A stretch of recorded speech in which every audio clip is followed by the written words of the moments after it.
Hi, I'm Ivelisse Page, and thanks for listening to the Believe Big podcast, the show where we take a deep dive into your healing with health experts, integrative practitioners, biblical faith leaders, and cancer thrivers from around the globe.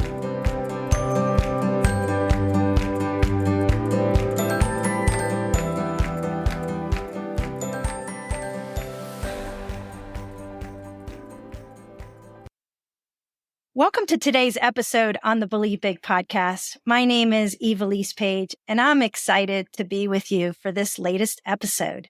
Today, we welcome Caitlin Fierro, a passionate advocate for holistic healthcare and the founder of Non-Toxic Home. Caitlin's personal health journey began in her early 20s after being diagnosed with celiac disease. Despite adhering to a strict gluten-free diet, and consulting with all the best doctors and specialists in New York City, Caitlin's health issues continued. 2014 marked the turning point for Caitlin as she turned towards functional healthcare and recovery, ending years of gut issues, inflammation, hormonal imbalances, and anxiety with just 4 months. Caitlin earned a degree and certification in functional nutrition, and as a certified holistic nutrition consultant, an esteemed toxic load expert.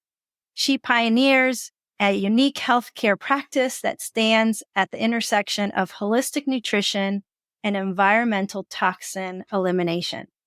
Her philosophy is clear and impactful: to unearth and address the root causes of health issues, moving beyond simply managing systems and symptoms. Caitlin is a wife and a mother, and as such, the well-being of her family is her top priority. Welcome to the show, Caitlin. Thank you. Thank you so much for the introduction, and thanks for having me. Yes, we're so excited to speak with you today. And our listeners are always wanting to know what our guest's favorite health tip is. So do you have one that you could share with us?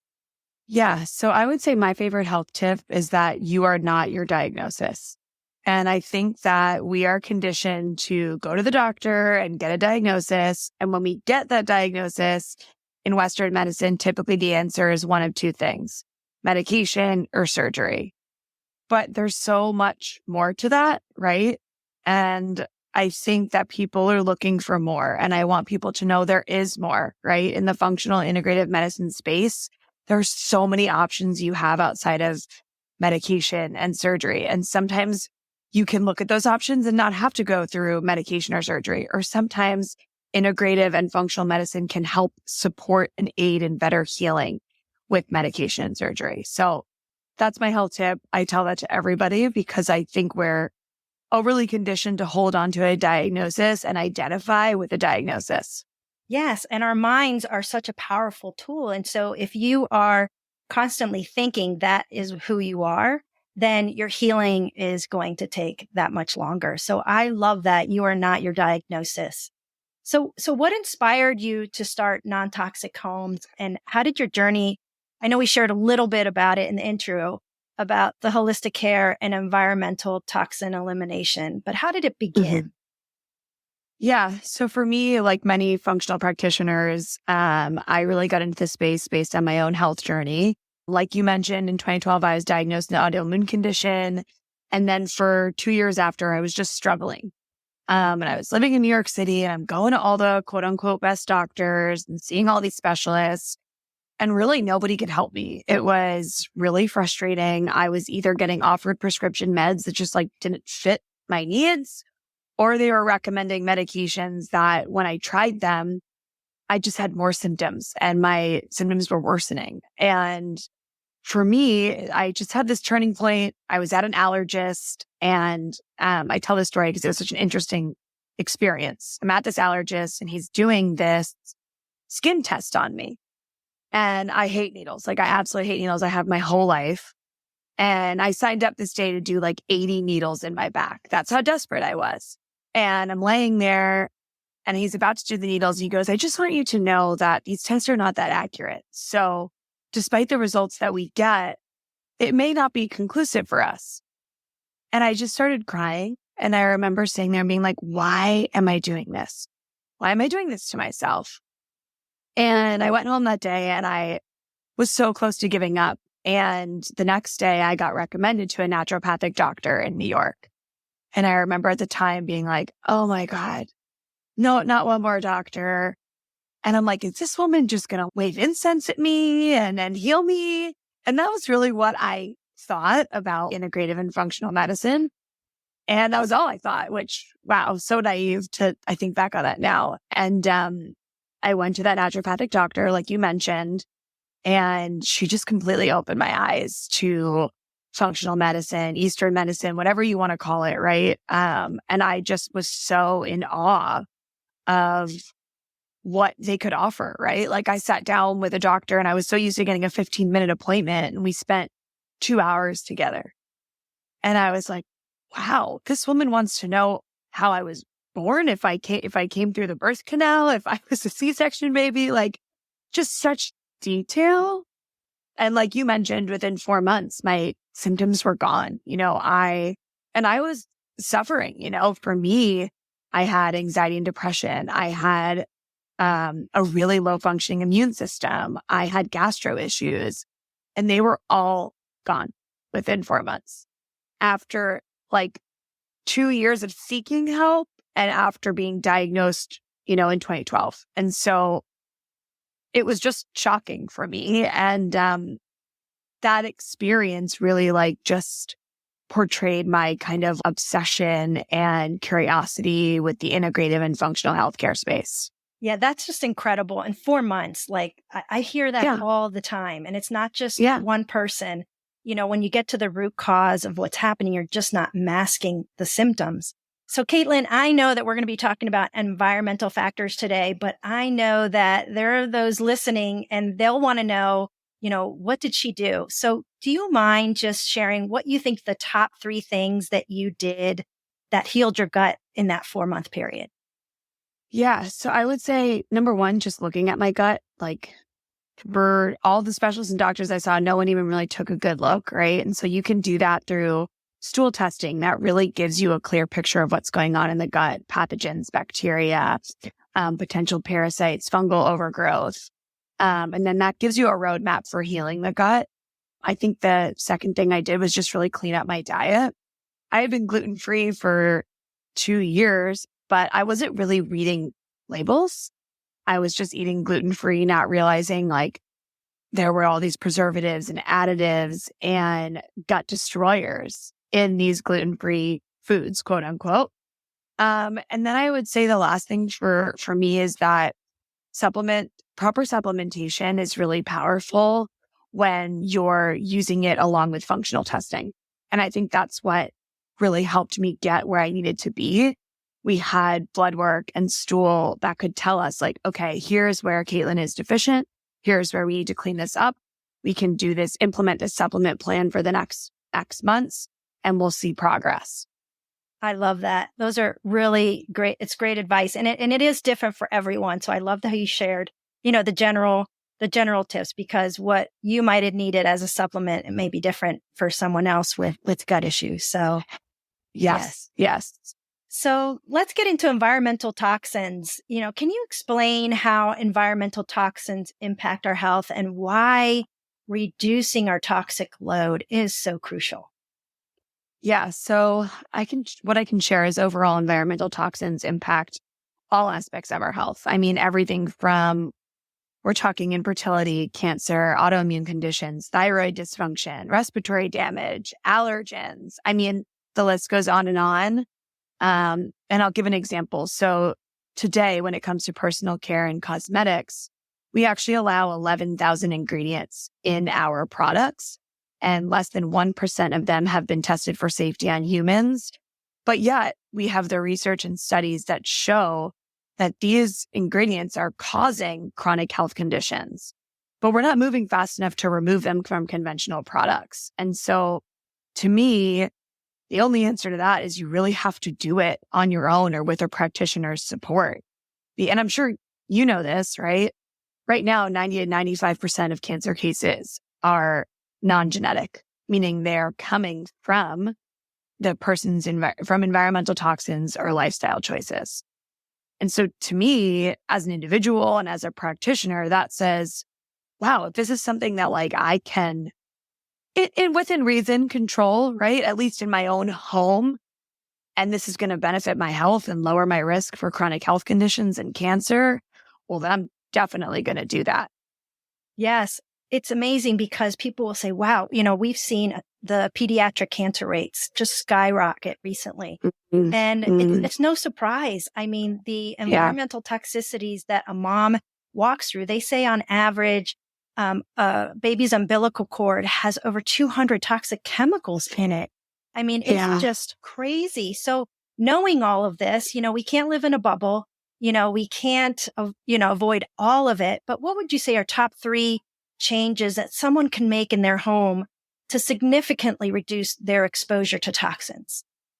Yeah. I would say for me, the top 3 are water. So meaning get a water filter in your house, whether it's a whole house filtration system, or if you can afford something like that, you can get an under the sink water filtration system. I love Clearly Filtered. I think it's absolutely amazing.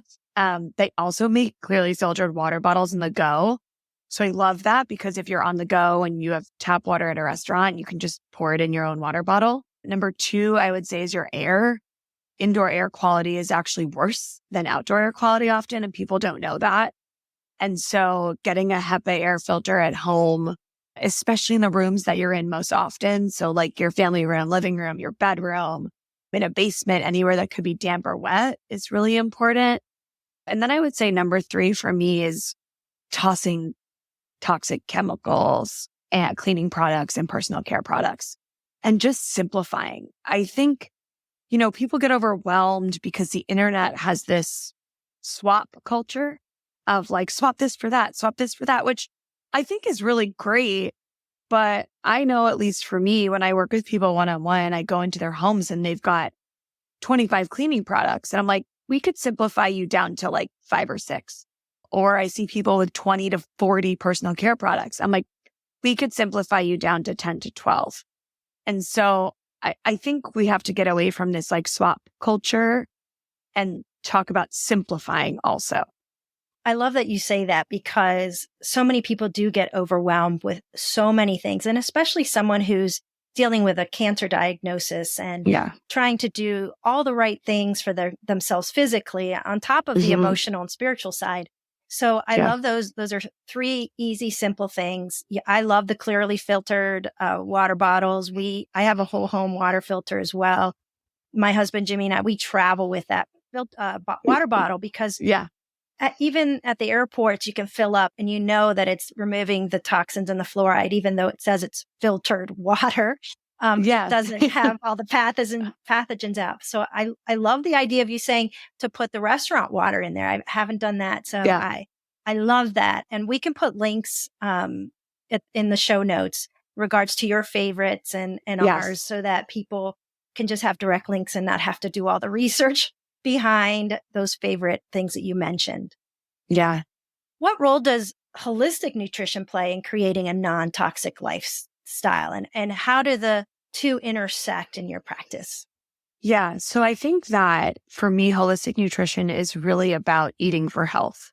And I think it really is about reducing toxic load. And for me, this is really the foundation, right?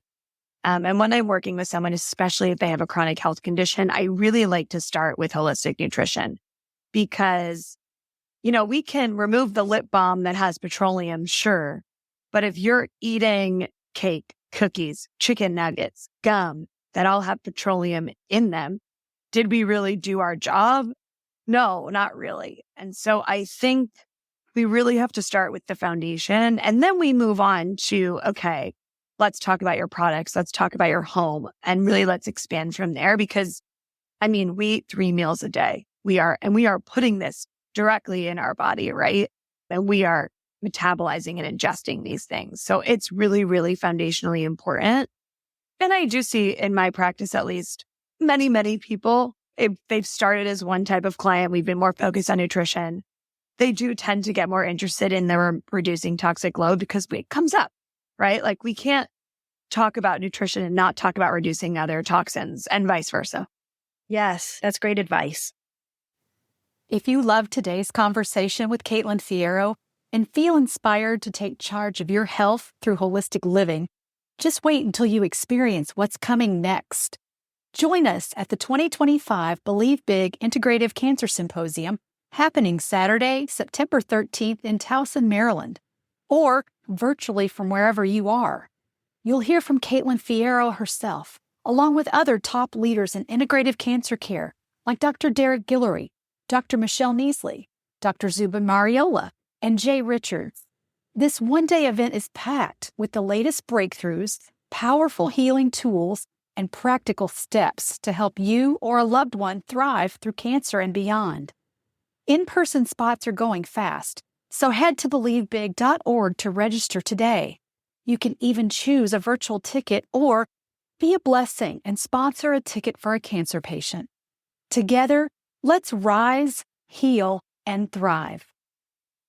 So going back to environmental toxins, how can cancer patients improve the air quality in their homes besides an air filter? And what tools or strategies do you recommend for ensuring clean, toxic-free air? Yeah. So there's a number of things that you can do. Yes, of course, get the air filters, right? But I think getting a HEPA vacuum is really important. Having a schedule or a consistent basis where you're cleaning your rugs and couches, under beds, getting your air ducts cleaned annually, that's important. Getting indoor plants to help purify some of your air, opening your windows. And then I would say deep cleaning your house, like 1 to 2 times a month, is really important. And my absolute biggest tip for everyone is absolutely no shoes in the house. Shoes in the house are they bring in bacteria, germs, pesticides, herbicides, heavy metals, allergens. I'm a stickler for that. My family always gives me a little bit of a hard time for it because when I host holidays, I put a sign outside my house that says, "Merry Christmas, come on in, leave your shoes outside." And I put little empty baskets. But it's just because we're a shoe-free home, and it's not about you. It's not about where you've been, but it's just about, I don't want extra indoor pollutants in my home. Yes. Yeah, I agree. Anything that we can do to minimize is important. Now, what type of cleaning products are safest for those with a compromised immune systems like those listening today? And how can patients identify truly non-toxic options? There's a lot of greenwashing today. For those who don't know what greenwashing is, it's when companies mislead customers and consumers about their eco-friendly products and practices. Yeah. So I think when it comes to cleaning products, if you're immunocompromised, you really want to look for plant-based and mineral-based enzymatic formulas with no preservatives or fragrance. I think one thing that I'll say is EWG is a great resource. You want to look for their A-rated cleaning products. But I'll say beyond that, you still want to read the ingredient list. And obviously a cleaning product is not like a food item, right? Sometimes it's not on there, but you can look it up. And my rule of thumb is if it's longer than 8 to 10 ingredients, it's most likely not non-toxic. And I would say lastly, you really want to buy from a trusted brand and resource, right? We carry on our online store a couple of cleaning and laundry products, but I think some great brands to know about today. Branch Basics is one of them. Root and Splendor is one of them. Blue Land, Aunt Fanny's. These are brands that I tried and true and trusted and are also really high performing and high quality. I love that. Yeah, that's the other side of it, right? It's not only are they clean, but high performing, especially in the laundry side. I think I had to go through 10 before I found one that was helpful to fully clean our clothing. And I think it's Freddy's. I think that's the one that I use, the little sheets. But why, you mentioned it, fragrances, it's a topic for a lot of people, especially scented candles and air fresheners. So can you share why it's so important to find safer alternatives than candles and air fresheners, especially for cancer patients? Yeah. So what I can say about fragrance is just a name on a label, typically with air fresheners, perfumes, candles. It's also in personal care products. But what that means in the United States is it actually can be up to 3,000 different ingredients or chemicals. Yeah. And so many of these are carcinogens, endocrine disruptors, allergens. So you really actually don't know what you're getting at all. And so it's really important to stay away from fragrance as an ingredient. I mean, I actually wish on the label it just said other, because truthfully, that is what it is. And I would say just like safer options. A simmer pot is a great option at home. You can Google a simmer pot recipe and most likely you have the ingredients in your home. I also really love Fontana Candle. They're an absolutely incredible brand. We carry them on our site. And what I love about Fontana Candle is all of their candles are truly non-toxic, very simple ingredients. And they're a family-owned business that started Fontana Candles because they came from a family with immunocompromised folks, chemical sensitivity family members with lymphoma. And so they really know how important it is to produce high quality, truly non-toxic candles. Love it. Thank you for sharing those alternatives. I'll definitely look them up. I don't think I've heard of them, so I'll definitely you'll love them. Check them out. Are there any specific materials in furniture and bedding and home decor that cancer patients should avoid due to the toxin exposure? Yeah. So, and this is a big one, unfortunately, right? Because we're surrounded by the things in our homes. But I would say number one for me is probably polyurethane foam. It's found in mattresses, sofas, couches, chairs. One of my best advice that I can give to everyone listening is that one of the biggest and best investments you can make for yourself is a non-toxic mattress. We spend a third of our life on our mattress.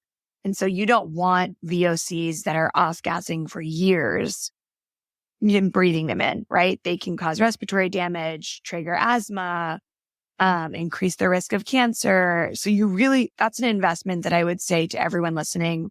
It's important. There are other materials like flame retardants, phthalates, benzene, formaldehyde. One of the big ones that I say to folks when it comes back to VOCs that they don't think of is paint. So there's a great brand called Claire that sells zero VOC paint. And they have all the pretty colors, right? They've got those Benjamin Moore-esque colors that you still want. We use it in my house and it's incredible. And so I would highly recommend them because we paint our house for years and years and years. And so especially when it comes to, I always think of moms setting up nurseries and they're like painting nurseries. And I'm always like, have you heard of Claire? Because those are babies. We don't want to put them in a space that's immediately just full of toxins. Yes. I also am slowly switching most of my things to like wool products, like my wool comforter. It is super cozy and comfortable. It's warm in the winter and cool in the summer. So I really love that insert for my duvet and wool carpeting. Those are some big ones that I think a lot of people don't realize. Even, exercise, gear that we buy. Yes. Mm-hmm. Yes. So share about that real quick as far as like clothing, because I think sometimes we don't think about how clothing affects us too. Yeah. So a lot of times, especially in athleisure clothes, there's PFAS in them, so forever chemicals. And I always think, especially, and there was an article about this, I think a big article 2 or 3 years ago about PFAS in our most sensitive areas. So we're talking, in the crotch area, on our breasts, right next to our lymph nodes. And we're wearing these items all day long. So what I always say with folks is if you're going on that low tox, non-tox journey, obviously I don't expect you to throw out all your clothes, right? That would just be a little absurd. But I say to everyone, start with undergarments, start with socks, that kind of stuff. So if you're still wearing those pants that have the forever chemicals, but you've got a non-toxic, organic cotton underwear on, you're a little safer. So I think that's where to start. And then over time, there are great brands like Pact or Make the Label, and they make so many amazing non-toxic, organic clothing and it ranges from like athleisure to work clothes. So you really can find options. Yes. Yeah. And I just discovered Woolly. That's another one that I have been testing and, wonderful undergarments. And I think I even bought some athletic pants from them and they were comfortable, not itchy, because I'm very sensitive to the whole itchy thing and none of it itchy. So I love Matt the Label too. So I'm glad you shared that one as well. And I'm really thankful for you too, because you're sharing some great tips without overwhelming people. Cause I know on this journey there, many times patients are overwhelmed, but there are just some basic small changes you can make. And then if you just start adding smaller changes and continue to make them, by the end of the year, imagine what you can do. You don't have to do everything at once, but just even take each month, I'm going to focus on a different area and minimize what's in my home, what I put on my body, what I'm eating. So I appreciate your tips so much. I know we have a few minutes left. And so I would love for you to touch, if you could, on non-toxic personal care products and what ingredients we should be avoiding. Yeah. So, I mean, they really range. Like I mentioned earlier, there's up to 11,000 chemicals. I think what we really want to be avoiding in personal care products are anything that's a carcinogen, endocrine disruptor, definitely fragrance, definitely any allergen or immunotoxicant. Those are really dangerous. I think when it comes to personal care, my biggest advice to everyone is to simplify. I know we kind of went over that earlier, but there's this consumerism and marketing that we've all grown up with, right? Like I constantly on my phone, ad for this, ad for that. As a woman, right? Like this will get rid of your wrinkles. This will get rid of your redness. So we're so easy to click and purchase. But I think when it comes to going non-toxic, there are amazing brands, both in personal care, cosmetics, hair care, everything that are truly non-toxic, plant-based, organic, simple ingredients, and that are high performing. So I think once you find those brands, you can simplify, you can commit to them. You can also save money this way. I think there's this other notion that going non-toxic is so expensive. And I really, especially when I work with people one-on-one, I love to kind of myth bust there, because I'll tell them all right, these are how much your 40 products cost. And we can get you down to 10. This is how much it's going to cost. And so I think just knowing that it can be done and that you can find products that are high performing and high quality and that do the same. Yes, I agree. And I've tried to do that myself. And, over the holidays, I tried something new, and we have a local farmer that I buy from. And I purchased grass-fed, grass-finished tallow from around the kidneys from this woman. It had like 5 pounds of it, and I used it for cooking. But I also made my own tallow cream, and it's not that difficult to do. And I made jars and jars of it. And what I love about it is that my whole family is using it. My daughter's skin is better. I use it for my elbows and the heels of my feet. My husband loves it. So it's like one product that our whole family is using. And that whole batch of 5 pounds, I think once I added the olive oil to it and some essential oils, I think in total it was like $20, and it'll last us a year. So there are some things that you can even do at home to simplify, like you're saying, and products that everyone can use that are healthy for your skin. So, is there anything that I didn't ask you that you feel, you wanted to mention before we close out our episode today? No, I think just, for anyone listening today, we've talked about this so many times, but the non-toxic journey can be overwhelming. I think that there's also this, I see, and I get frustrated as a practitioner. I see a lot of social media influencers in the non-toxic space promoting greenwash products. And I know you mentioned that earlier. It's something that frustrates me because I think people are trying to do better, and then they're going on social media and they're just so much noise. And so I think as you're going through this journey, find a trusted resource, find a trusted partner, and find someone who's not biased, right? I think there's a lot of people who are biased and bought out in this space. And you want someone who's truly promoting things because they're high quality, high performing, and truly non-toxic and safe.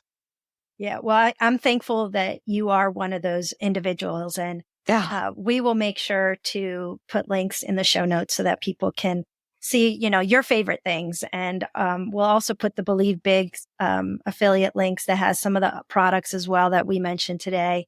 And Great. I'll even put in the link for my homemade tallow cream to share with everybody.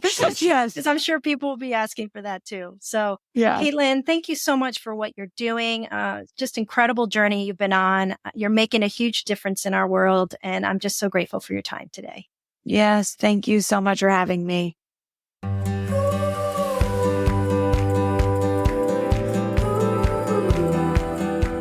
If you enjoyed this episode and you'd like to help support our podcast, please subscribe and share it with others. Be sure to visit believebig.org to access the show notes and discover our bonus content. Thanks again, and keep believing big.